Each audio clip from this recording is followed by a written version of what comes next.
50 years ago, America declared war on poverty. Since then, we've spent $22 trillion on that war. But we didn't win.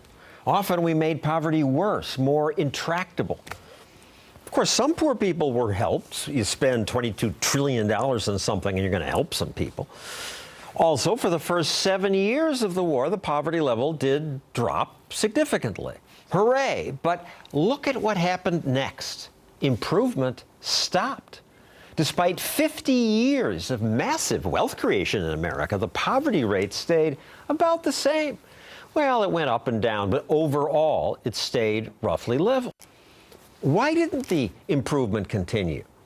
Because government handouts encouraged poor people to stay poor, to not get a job, to not get married even. Heck, if there was a man with a job in the house when a welfare worker came, you might lose your welfare check. You'd probably lose it if you got a decent job, too. So lots of people don't try. Instead, they ask for handouts. What should government do to help people in need? Give them money. At this food stamps and job center, people are accustomed to handouts and want more. Within a few blocks of here, a dozen restaurants told us they're eager to hire people if only people would apply. But those in the welfare line say things like this. There's nothing out there, nothing. There are no jobs? No, nothing in my field. I'm a medical assistant.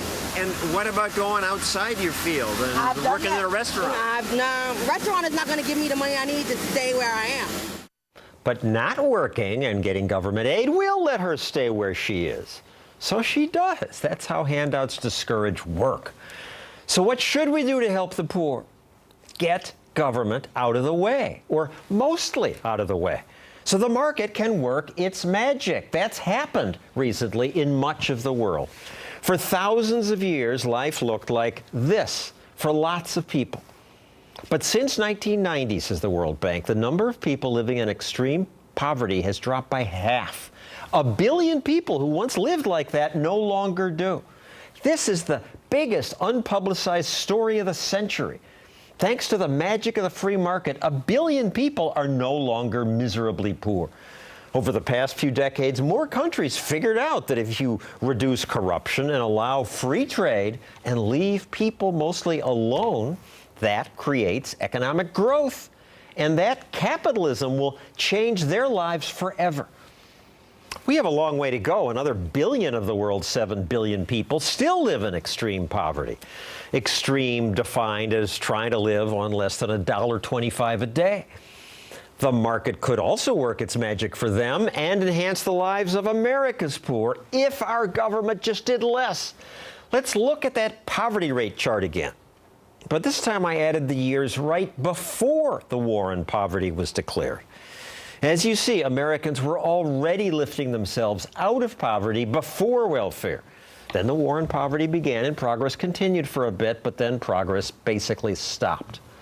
We had the solution before the war on poverty began: rule of law and limited government. That brings economic growth.